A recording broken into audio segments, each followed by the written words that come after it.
Hello friends, welcome to దేవాంష్కా stories world. ఇప్పుడు మీరు వినబోతుంది అలా మొదలైంది స్టోరీలోని 36వ భాగం.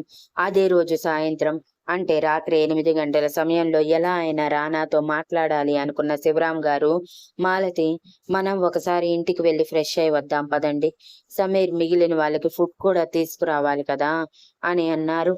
కౌశల్య గారికి జాను మీద మనసు లాగుతూ ఉండటంతో, నేను వస్తాను పదండి, నేను వంట చేస్తాను అని లేస్తే, మాలతి గారు, నేను ఇక్కడే ఉంటాను బావగారు, మీరు మీ తమ్ముణ్ణి తీసుకుని వెళ్ళండి అని చెప్పారు.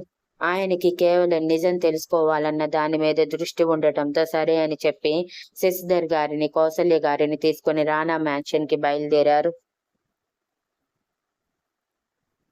రానా మ్యాన్షన్ కి చేరుకున్నాక ముందుగా శశిధర్ గారిని, కౌసల్య గారిని సర్వెంట్స్ క్వార్టర్స్ లో వదిలి, బంగారం గురించి ఆలోచించకండి, మీరు ప్రశాంతంగా ఉండండి చాలు అని చెప్పి పని ఉందని చెప్పి బయటికి వచ్చిన ఆయన, రానా ఇంటికి వచ్చేసి ఉంటాడు అన్న ఆలోచనతో కొంచెం కంగారు, ఇంకొంచెం టెన్షన్ తోనే వెళ్లి కాలింగ్ బెల్ కొట్టారు. కాలింగ్ బెల్ సౌండ్ కి డోర్ తీసిన జాను ఎదురుగా నిలబడి ఉన్న తండ్రిని చూసి ఆశ్చర్యపోయి కళ్ళు పెద్దవి చేస్తే, రానా సీరియస్ గా, పని మనిషికి చెప్పొచ్చు కదా జాను, నువ్వెందుకు వెళ్ళి డోర్ తీశావు, ఎన్నిసార్లు చెప్పాలి నువ్వు ఇలాంటి పనులు చేయొద్దు అని వెనక నుంచి రానా అరుస్తూ ఉంటే రాజేశ్వరి గారు నవ్వుతూ ఉన్నారు. అవన్నీ కనిపిస్తూనే ఉన్నాయి శివరాం గారికి. జాను మీద రానా చూపిస్తున్న ప్రేమ, కేరింగ్ చూసి ఆశ్చర్యపోతూనే, ఒక తండ్రిగా మనసులో సంతోషపడుతూనే, మరోవైపు జాను విషయంలో తప్పు జరిగిందో లేదో తెలుసుకునేంత ఆతృతతో జాను వెనక 5 నిమిషాల తర్వాత వచ్చిన రానా వైపు చూస్తూ, నీతో మాట్లాడాలి అని అన్నారు. అప్పటి వరకు షాక్ లో ఫ్రీజ్ అయి ఉన్న జాను ఆయన మాటలకి తేరుకొని రానా వైపు చూస్తే, రానా సీరియస్ గా, లోపలికి వెళ్ళు జాను, మమ్మీ, జానుని తీసుకువెళ్ళు, బయటికి పంపించకు అని సీరియస్ గా చెప్పి జానుని రాజేశ్వరి గారికి అప్పగించి రానా బయటికి వస్తూ, నాతో ఏం మాట్లాడాలి మీరు, మీకు మాట్లాడాలి అనిపిస్తే వెళ్ళి మీ కూతురితో మాట్లాడుకోవచ్చు కదా, అదే మీ జాహ్నవితో, తనని ఎంతో ప్రేమగా పెంచారు కదా, నిజాలు కూడా తెలుసుకోలేనంత అని వెటకారం, కోపం మిక్స్ చేసి అన్నాడు రానా. రానా మాటలకి ఏం చెప్పాలో అర్థం కాని శివరాం గారు, అది కాదు బాబు, నువ్వు చెప్పిన విషయాలు డైజెస్ట్ చేసుకోవటానికి నాకు చాలా కష్టంగా ఉంది. నిజమే, నువ్వు ఫొటోస్ చూపించావు, వీడియో చూపించావు, అందులో ఉన్నవి నిజాలు అని నిరూపించావు, కానీ ఎక్కడో చిన్న అనుమానం, నువ్వు కూడా పొరపాటు పడుతున్నావేమో అని అన్నారు శివరాం గారు లోగొంతుతో. రానా విరక్తిగా నవ్వుతూ, నిజంగా మీలాంటి తండ్రి నా జాను లాంటి ఆడపిల్లకి అస్సలు ఉండకూడదు. ఇంత నమ్మకం సొంత కూతురి మీద లేకుండా ఎందుకు పోయింది మీకు, నాకు అర్థం కావట్లేదు. ఒక కూతురు చెప్పిన అబద్ధాన్ని నమ్మి మరో కూతురి జీవితాన్ని అగాధంలోకి తొయ్యాలనుకున్నారు. ఇదేనా మీ కూతురి మీద మీకున్న ప్రేమ, నమ్మకం అని అడిగాడు. రానా మాటలకి సమాధానం చెప్పలేని శివరాం గారు మౌనంగా ఒక నిమిషం ఉన్నారు. నిమిషం తర్వాత, నాకు ఏది నమ్మాలో ఏది నమ్మకూడదో అర్థం కావటం లేదు బాబు. జాను విషయంలో నేను తప్పు చేశానో ఒప్పు చేశానో కూడా అర్థం కావటం లేదు. ఒకటి మాత్రం నిజం, నా పెంపకం మీద నాకు ఎంత నమ్మకం ఉన్నా కళ్ళ ముందు కనిపిస్తున్న నిజాలు ఎప్పుడు వాటిని నమ్మేలా చేస్తాయి. అది నీకు తెలియకపోవచ్చు అనగానే, అవునవును, మీ అంత అనుభవం నాకు లేదు కదా, అందుకే తెలియక చెప్పాను అని వెటకారంగా చెప్పి, ఇంతకీ నాతో ఏం మాట్లాడాలో క్లారిటీగా మాట్లాడండి, మళ్ళీ మళ్ళీ మాట్లాడాలంటే నాకు టైం దొరకదు, అసలే నేను మీలాంటి వాళ్ళకి దొరికే స్థాయిలో లేను కదా అని తన స్థాయిని, జాను స్థాయిని గుర్తు చేస్తూ చెప్పి సూటిగా శివరాం గారి కళ్ళల్లోకి చూశాడు, చెప్పు అన్నట్టు. శివరాం గారి ఇబ్బందిగానే, అసలు జాహ్నవి ఏం చేసింది, జాను విషయంలో ఏం జరిగింది, నీకు జాను ఎలా పరిచయం, జాను మీ దగ్గరికి ఎలా చేరుకుంది, మధ్యలో ఇవన్నీ ఎలా జరిగాయి, అసలు మా గురించి మీకెలా తెలిసింది, మమ్మల్ని వాంటెడ్ గానే తీసుకువచ్చి మీ ఇంట్లో పెట్టుకున్నారా, అసలు మీ ఉద్దేశం ఏంటి, మాకు ఏం చెప్పాలనుకుంటున్నారు, అన్నీ కొంచెం వివరంగా చెప్పండి, మీరు చెప్పాక ఏది నిజమో ఏది అబద్ధమో నేను డిసైడ్ అవుతాను, ప్లీజ్ అని అడగటంతో ఒక నిట్టూర్పు విడిచిన రానా, ఇక్కడ కాదు, రేపు కాఫీ షాప్ లో కలుద్దాము, అక్కడ మాట్లాడదాము, ఇప్పుడు ఇక్కడ ఈ విషయాలన్నీ మాట్లాడాలనే ఇంట్రెస్ట్ కానీ అవసరం కానీ నాకు లేదు. మీకు అవసరం కాబట్టి మీరే నా కోసం ఎదురు చూడండి. అండ్ మెయిన్లీ ఇంకొకసారి నా జానుని డిస్టర్బ్ చేయాలని మాత్రం ట్రై చేయొద్దు. బికాస్ ఇప్పుడు తనకి మీకు మధ్య ఎటువంటి రిలేషన్ లేదు అని కఠినంగా చెప్పి, నేను మీకు ఎక్కడికి రావాలో ఇన్ఫర్మేషన్ పంపిస్తాను, మా సెక్యూరిటీ ద్వారా అప్పుడు వచ్చేయండి చాలు అని చెప్పి రానా మరో మాటకి తావివ్వకుండా అక్కడి నుంచి వెళ్ళిపోతే, శివరాం గారు కొంతలో కొంత భారం దిగింది అన్నట్టు సర్వెంట్స్ క్వార్టర్స్ కి వెళ్ళిపోయారు. రేపు ఎలాగైనా నిజం తెలుస్తుంది అన్న నమ్మకంతో. రానా వెళ్తూ వెళ్తూ మనసులో, మొత్తానికి ఈయన గారు దారిలోకి వచ్చారు. అవునులే, నిజాలన్నీ కళ్ళ ముందు ఉంటే తెలుసుకోవటానికి ట్రై చేయక ఏం చేస్తాడు? రేపటితో ఆ జాహ్నవి సంగతి అయిపోతుంది అనుకుంటా. ఇక సమీర్, వాడికి ఇలానే కావాలి. లైఫ్ లో ఇంకెప్పటికి వాడు మరొకరికి మొహం చూపించటానికి ఉండకూడదు. నా జానునే ఎన్నెన్ని మాటలు అన్నాడు అని పిడికిలు బిగించి అనుకున్నాడు. కానీ తనకి సమీర్ మనసులో జాను కోసం ఉన్న ఆలోచన తెలియదు. ఒకవేళ తెలిసి ఉంటే ఈ పాటికి భూమి మీద లేకుండా చేసేవాడేమో. అదే సమీర్ ప్రాణాన్ని ఇప్పటి వరకు నిలబెట్టిందని అనుకోవచ్చు. రానా లోపలికి రాగానే జాను కంగారుగా, ఆయన ఎందుకు వచ్చారు రానా గారు? మీతో ఏం మాట్లాడారు అని చాలా చాలా కంగారుగా అడిగింది. జాను రిలాక్స్. ఎందుకంత కంగారు పడుతున్నావు? ఆయన నాతో ఏం మాట్లాడితే ఏంటి, ఏం మాట్లాడకపోతే ఏంటి? అతనికి నీకు మధ్య ఎటువంటి సంబంధం లేదు కదా అని అనగానే జానుకి ఏం చెప్పాలో అర్థం కాలేదు. అందుకే తలదించుకొని ఉంటే రానా తన తలని మునివేళ్లతో పైకి లేపి, ఏంటి నీ తండ్రి అని ఆలోచిస్తున్నావా అని అనునయంగా అడిగితే, అలాంటిదేమీ లేదు రానా గారు.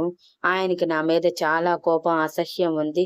ఆ అసహ్యంతో నా మీద మీకు ఏదైనా చెప్పారేమో అని భయం అని ఉప్పొంగుతున్న కన్నీళ్ళని కష్టంగా ఆపుకుంటూ బొంగురుపోయిన గొంతుతో, ఏం మాట్లాడారు రానా గారు ఆయన మీతో అని మరోసారి అడిగింది. అదంతా నీ గురించి కాదు జాను, సమీర్ గురించి, ఆయన అల్లుడి గురించి మాట్లాడుకోవడానికి వచ్చాడు అంతే. నువ్వు ఇవన్నీ పట్టించుకోకు. చెప్పా కదా, ఆ కుటుంబంతో నీకు ఎటువంటి సంబంధం లేదని, నువ్వు ఎవరితో రిలేషన్ పెట్టుకోకూడదు అని. అతను మన ఇంటికి ఒక గెస్ట్ లా వచ్చాడు, వెళ్ళిపోయాడు అంతే అని అనగానే జాను బాధతో మొహం చిన్నగా చేసింది. జాను మొహం చూసిన రానా కోపంగా, ఇంకా అతని మీద నీకు ప్రేమ చావలేదా జాను? నిన్ను అన్ని మాటలు అన్నాడు, నీ క్యారెక్టర్ ని తక్కువ చేసి నలుగురిలో నిలబెట్టాడు, నీకంటూ ఒక గుర్తింపు లేకుండా చేశాడు, నిన్ను ఒక అనాథని చేశాడు. నిజాలు ఏంటో తెలుసుకోకుండా రెచ్చిపోయి నీ జీవితాన్ని అన్యాయం చేయాలనుకున్నాడు. అటువంటి మనిషి మీద నువ్వు ప్రేమ కాదు కదా, జాలి కూడా చూపించకూడదు జాను. అటువంటి వాళ్ళకి ఇలాంటివి అస్సలు సెట్ కాదు అని సీరియస్ గా చెప్పి జాను భుజం చుట్టూ చేయి వేసి, ఆయన మాట్లాడింది నీ గురించి కాదు జాను. ఒకవేళ నీ గురించి మాట్లాడితే నేను ఇంత సాఫ్ట్ గా ఉంటానా? నీకు తెలియదని ఈ విషయంలో నేను ఎలా రియాక్ట్ అవుతాననేది అని అనగానే జాను ఒక్క క్షణం ఆలోచించి, అవును నిజమే, నా గురించి మాట్లాడటానికి ఆయనకి నేనేమవుతానని అని విరక్తిగా నవ్వుతూ చెప్పగానే రానా జాను అంటూ గంభీరంగా పిలిచాడు. ఆ పిలుపుకి తేరుకున్న జాను, ఓకే రానా గారు, ఇకపై నేను ఇలా మాట్లాడను సరేనా? ఈ ఒక్కసారికి ఎక్స్క్యూజ్ చేయండి అని నవ్వుతూ చెప్పి, రెండు స్నాక్స్ తిందురు అంటే, పద అంటూ జానుతో పాటు ఫ్యామిలీతో టైం స్పెండ్ చేయడానికి రెడీ అయ్యాడు రానా. డిన్నర్ తర్వాత రూమ్ కి వెళ్ళగానే జాను చాలా ప్రశాంతంగా నిద్రపోతూ ఉండటం చూసి రానా తన నుదుటి మీద ముద్దు పెట్టి, ఈ ఒక్కరోజే జాను నీ మనసులో ఈ భారం అంతా, రేపటి నుంచి భారం మొత్తం పోతుంది. నీ గురించి నీ తండ్రి తెలుసుకుంటాడు. నీ తప్పు ఏదీ లేదని తెలిసాక నీ కోసం పశ్చాత్తాప పడతాడు చూడు, అది చూసి నీ మనసులో భారమంతా తీరి నువ్వు ఎవరి దగ్గర తక్కువ కాలేదు అన్న సంతోషంతో ఇకపై ప్రశాంతంగా ఉంటావు. నువ్వు కోరుకున్నట్టు మన పెళ్లిలో నీ ఫ్యామిలీ కూడా ఉంటారు, కానీ నీకు సంబంధం ఉన్న వాళ్ళలా కాదు, కేవలం ఒక గెస్ట్‌లా అని తనలో తానే అనుకుని తర్వాత రోజు జాహ్నవి కోసం, జాహ్నవి గురించి నిజాలు చెప్పటం కోసం రప్పిస్తున్న వ్యక్తి గురించి ఆలోచిస్తూ నవ్వుకున్నాడు రానా. శివరాం గారు సర్వెంట్స్ క్వార్టర్స్ కి వచ్చేసరికి కౌసల్య గారు ఎప్పుడెప్పుడు బయటికి వెళ్దామా అన్నట్టు ఎదురు చూస్తూ ఉన్నారు.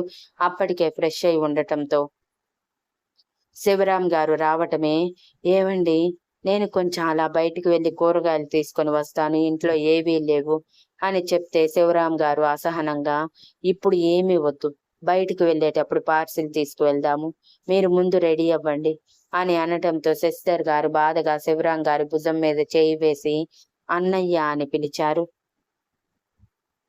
శివరాం గారు అప్పటి వరకు గంభీరంగా ఉన్న ఆయన కాస్త జాహ్నవి ఆలోచనని పక్కకి తొలగించి దీనంగా చూస్తున్న శశిధర్ని చూసి, బాధపడకు శశి, జాహ్నవి జీవితానికి ఎటువంటి డోకా లేదు, ర్యాష్ గా మాట్లాడుతుంది ఈ మధ్య, అది ఎందుకో తెలుసుకోవాలి, ఎప్పుడు లేని అలవాట్లన్నీ జాహ్నవిలో ఈ రోజు కనిపిస్తున్నాయి. కానీ ఒకటి శశి, నువ్వు జాహ్నవి గురించి ఏ నిజాలు తెలిసినా ఇలానే నిబ్బరంగా ఉంటావని నాకు మాటివ్వు. కూతురు కోసం నువ్వు బెంగపడాల్సిన అవసరం లేదు, తన జీవితం తను సరిదిద్దుకోగలదు అని నర్మగర్భంగా అంటుంటే సిస్టర్ గారు కంగారుగా, ఏం మాట్లాడుతున్నావు అన్నయ్య, నాకేం అర్థం కావట్లేదు, మీరు ఏది చెప్పాలనుకున్నా కొంచెం వివరంగా చెప్పరా అని అడిగారు. నాకే సరిగా తెలియదు శశి, నీకేం చెప్పమంటావు చెప్పు అని శశిధర్ గారు బాధగా మనసులో అనుకొని బయటికి మాత్రం, చూడు శశి, నేను ఇది ఎందుకు చెప్పాను అనేది ముందు ముందు నీకే తెలుస్తుంది, కానీ ఇప్పుడు మాత్రం ఈ విషయం గురించి అడగకు, చెప్పే పరిస్థితుల్లో నేను లేను అని అనటంతో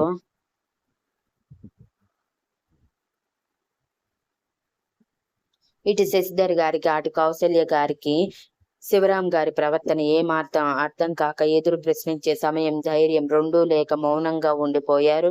కౌసల్య గారికి మాత్రం బలంగా జానుని ఒకసారి చూడాలి అనిపించి, ఏమండి, ఒక్క నిమిషం, ఇప్పుడే బయటికి వెళ్ళి వస్తాను, అల్లుడి గారికి బాగుండాలని గుడిలో దేవుడికి దండం పెట్టుకుంటాను అని చెప్పి శివరాం గారు మాట్లాడేది కూడా వినిపించుకోకుండా, మీరు త్వరగా ఫ్రెష్ అవ్వండి, మీరు వచ్చేలోపు నేను మిగిలింది చూస్తాను అని హడావిడిగా బయటికి వెళ్ళిపోతే శివరాం గారు విసుక్కుంటూ, ఇది ఎప్పుడు ఇంతే అనుకుని ఇంతకు ముందు ఉన్న బెడ్రూమ్ లోకి వెళ్లారు. ఫ్రెష్ అవ్వటానికి ఆయన వెళ్ళిపోవటమే శశిధర్ గారు గబగబా బయటికి వెళ్లేసరికి అక్కడ కౌసల్య గారు మ్యాన్షన్ వైపు వెళ్తూ కనిపించారు. అది చూసి శశిధర్ గారు కంగారుగా కౌసల్య గారి దగ్గరికి వెళ్లి, ఎక్కడికి వదినా అని అడిగారు. నీ దగ్గర దాచేదేముంది శశి, నాకు ఒక్కసారి జానుని చూడాలి అనిపిస్తుంది, తను ఇక్కడే ఉందని నాకు బలంగా అనిపిస్తుంది, ఒకే ఒక్కసారి వెళ్ళి జానుని చూసి వచ్చేస్తాను అని తల్లి మనసుతో కన్నీళ్లతో అడుగుతుంటే శశిధర్ గారు ఆశ్చర్యంగా, నిజంగా జాను ఇక్కడే ఉందా వదినా, నేను కూడా వస్తాను పద, జాను చూస్తే నాకు కొంచెం మనసులో బాధ తీరుతుంది అని అనటంతో, హా, పద పద, త్వరగా ఆయన వచ్చేలోపు తిరిగి వచ్చేయాలి కదా అని చెప్పి పెద్ద పెద్ద అడుగులతో మ్యాన్షన్ చేరుకున్న వాళ్ళు కాలింగ్ బెల్ కొట్టారు. అప్పటికే జానుకి హితబోధ చేస్తున్న రానా మరోసారి కాలింగ్ బెల్ సౌండ్ కి, ఈయనకి ఇంకో పని లేదనుకుంటా అని విసుక్కుంటూ పని మనిషి వెళ్తున్నది కాస్త తనని ఆపేసి నేను చూస్తాను అంటూ జానుని చూపులతోనే సైలెంట్ గా ఉండు అని కంట్రోల్ చేసి వెళ్లి డోర్ ఓపెన్ చేయగానే ఎదురుగా కౌసల్య గారు సిస్టర్ గారు కనిపించటమే అసహనంగా, మీరేంటి ఇక్కడ అని అడిగాడు రానా. అది బాబు, జాను అని అంటుంటే, జాను ఏంటి జాను, అసలు మీరెందుకు పదే పదే ఇలా వస్తున్నారు, మీరు ఇలా వస్తుంటే మా ప్రైవసీకి ఎంత భంగమో మీకు తెలుసా, ఇలా డిస్టర్బ్ చేస్తుంటే నేను సివియర్ యాక్షన్ తీసుకోవాల్సి వస్తుంది అని సీరియస్ అవుతూ ఉంటే జాను ఏం జరిగిందనుకొని గబగబా కంగారుగా వస్తుంటే వెనకే రాహిణి, విజేంద్ర గారు, సత్యదేవ్ గారు, రాఘవి గారు, రాజేశ్వరి గారు అందరూ వచ్చి ఎదురుగా ఉన్న కౌశల్య గారిని, శశిధర్ గారిని చూసి జాను ఫ్యామిలీ అని అర్థం చేసుకుని రానా భుజం మీద చేయి వేస్తే రానా అసహనంగా వెనక్కి తిరిగి అందరినీ చూసి, మీరందరూ ఇక్కడ ఏం చేస్తున్నారు, వెళ్ళండి అని చెప్పి తల్లి వైపే కన్నీళ్లతో చూస్తున్న జానుని సీరియస్ గా చూస్తూ, జాను, నీకు కూడా నే నీకు కూడా నేను చెప్తుంది, వెళ్ళు లోపలికి అని అంటే కౌసల్య గారు కన్నీళ్లతో జాను వైపు చూశారు.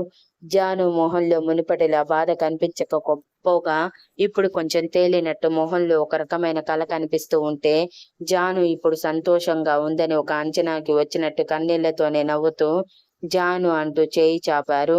లోపలికి వెళ్లే వీలు లేకుండా అడ్డంగా రానా నిలబడి ఉండటంతో అమ్మ అన్న పిలుపు నోటి వరకు వచ్చింది. కాస్త శివరాం గారు మాట్లాడిన మాటలు గుర్తుకు వచ్చి గొంతు పెగలక బాధగా చూస్తూ ఉంటే శశిధర్ గారు కూడా, అమ్మా జాను, ఇలారా, నువ్విక్కడ ఏం చేస్తున్నావురా అంటూ ప్రేమగా అడిగారు. వాళ్ళ మాటలకి రానా విసుక్కుంటూ, తను ఇక్కడ ఏం చేస్తుందేంటి? తను మా ఫ్యామిలీ మెంబర్ మాతో కాక బయట ఎక్కడో ఎందుకు ఉంటుందనుకుంటున్నారు అనగానే సిస్టర్ గారు భారీగా షాక్ తింటే కౌసల్య గారు మాత్రం కొంత షాక్ తిన్నారు. బికాజ్ ఆవిడ ఇంతకు ముందు జాను మీద రానా చూపించిన ఎఫెక్షన్ చూసి ఖచ్చితంగా రానాకి జాను అంటే ఇష్టమని అర్థం చేసుకుని జాను చేతిని వదిలేలా రానా బిహేవియర్ లేకపోవటంతో అప్పుడు ఒక రకమైన నిశ్చింత చేరితే, ఇప్పుడు రానా మాటల వల్ల పూర్తిగా జాను సంతోషంగా ఉందని అర్థమై షాక్ నుంచి తేరుకుని ఆనంద బాష్పాలు ప్లస్ చిరునవ్వుతో చూశారు జాను వైపు. శశిధర్ గారు షాక్ నుంచి తేరుకున్న తర్వాత, తను మీ ఫ్యామిలీ ఏంటి అని సీరియస్ గా అడిగితే, రాజేశ్వరి గారు విజేంద్ర గారి కంటే ముందు సత్యదేవ్ గారు రియాక్ట్ అవుతూ గంభీరంగా, అవును, తను మా ఇంటి కోడలు, మా రానా భార్య. మరి తను ఇక్కడ ఉండక వేరే ఎక్కడో ఎందుకు ఉంటుందనుకుంటున్నారు? అసలు మీరెవరు? జానుని ఎందుకు ఇంత ప్రేమగా పిలుస్తున్నారు అని సీరియస్ గా అడిగితే, ఈసారి శశిధర్ గారు మరోసారి భారీగా షాక్ తిని, జాను మీ ఇంటి కోడలు ఏంటి అని ఒక్కొక్క మాట కూడా తీసుకుంటూ జాను వైపు చూస్తే, జాను తప్పు చేసినట్టు తలదించుకుంది.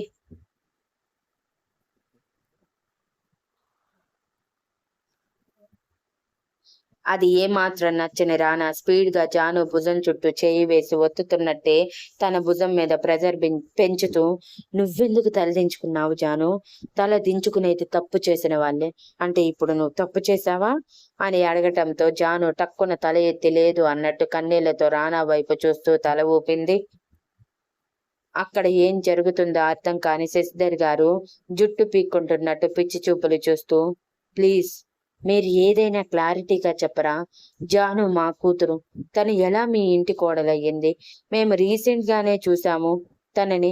అప్పుడు తన కేర్ ఆఫ్ అడ్రస్ మా పేరు మీదే ఉంది. మరి సడన్ గా మీ పేరు మీదకి ఎలా మారిపోయింది అని అడిగారు. రానా రెక్లెస్ గా శశిధర్ గారిని చూస్తూ, అది మీకు చెప్పాల్సిన అవసరం మాకు లేదు అని తెలుసుకునే అర్హత మీకు లేదు. జానుకి మీకు మధ్య ఎటువంటి సంబంధం లేదు. ఇకపై జాను కోసం మీరు రాకండి అని సీరియస్ గా అంటే, కౌసల్య గారు కంగారుగా, బాబు, అంత మాట అనకు, అది నా కూతురు, నా రక్తం పంచుకు పుట్టిన కూతురు అని అన్నారు. అబ్బో, కూతురని ఇప్పుడు గుర్తుకు వచ్చిందా మీకు? మీ భర్త నా జానుని అవమానించి బాధ పెట్టి బయటికి గెంటేసినప్పుడు గుర్తుకు రాలేదా? ఒక భార్యగా మీరు చేసింది మీకు గొప్ప ఉండొచ్చు, కానీ నా భార్యని తక్కువ చేసి నన్ను అవమానించి చాలా పెద్ద తప్పు చేశారు. తప్పుని ఎంకరేజ్ చేయటం అంతకంటే పెద్ద తప్పని మీకు తెలియదేమో, కానీ నాకు తెలుసు. అందుకే ఎవరి హద్దుల్లో వాళ్ళు ఉంటే మంచిది. మీరు అనవసరంగా జాను అంటూ నా జాను మీద అఫెక్షన్ పెంచుకోవాల్సిన అవసరం లేదు. మీ భర్త ఏది చెప్తే అది గుడ్డిగా చేసుకుంటూ వెళ్ళిపోండి అని చెప్పి వెళ్ళండి అన్నట్టు చూస్తుంటే కౌసల్య గారు కంగారుగా జాను అంటూ చూశారు. జాను నిస్సహాయంగా వాళ్ళిద్దరి వైపు చూస్తూ రానా వైపు చూస్తే రానా సీరియస్ గా, నో జాను, నేను ఆల్రెడీ నీకు అన్నీ ఎక్స్ప్లెయిన్ చేశాను. ఇప్పుడు నువ్వు ఎమోషనల్ అయ్యి నా నిర్ణయానికి ఎదురు తిరగకు అని అంటే, సత్యదేవ్ గారు గంభీరంగా, ఈ డిస్కషన్ అంతా గుమ్మం బయట ఏంటి? ఏదైనా లోపలే తేల్చుకుందాం, లోపలికి రండి అని పిలిస్తే, తాతయ్య అంటూ గట్టిగా పిలిచిన రానా, నో తాతయ్య, వాళ్ళకి మన ఇంటి గుమ్మం తొక్కే అర్హత లేదు. వాళ్ళు ఎప్పటికీ మన ఇంటి గుమ్మం తొక్కకూడదు అని సీరియస్ గా అన్నాడు రానా. రానా అంటూ రాఘవి గారు కోపంగా చూస్తుంటే, నో నాని, ఎవరు చెప్పినా ఈ విషయంలో నేను వెనక్కి తగ్గే సమస్యే లేదు. వీళ్ళు నా జానుకి దగ్గర కావడానికి నేను ఏమాత్రం ఒప్పుకోను అని జాను భుజం చుట్టూ ఉన్న చేతి పట్టి ఇంకొంచెం పెంచి, నువ్వు చెప్పు జాను, వాళ్ళని వెళ్ళిపోమ్మని చెప్తావా లేదా అని అడుగుతుంటే, జానుకి ఏం చెయ్యాలో అర్థం కాక బొమ్మలా చూస్తూ ఉంటే, కౌసల్య గారు షాక్తో రానా తమ మీద ఎంత కోపంతో ఉన్నాడో అతని మాటల్లోనే అర్థమవుతూ ఉంటే అతని కోపంలో కూడా న్యాయం ఉందని అనుకుంటూ, ఒక్క విషయం చెప్పండి బాబు, వెళ్ళిపోతాము. ఆ రోజు హోటల్ రూమ్ లో మా జానుతో పాటు ఉంది నువ్వే కదా అని అడిగారు కౌసల్య గారు. Thank you for listening and please like, share, comment and subscribe.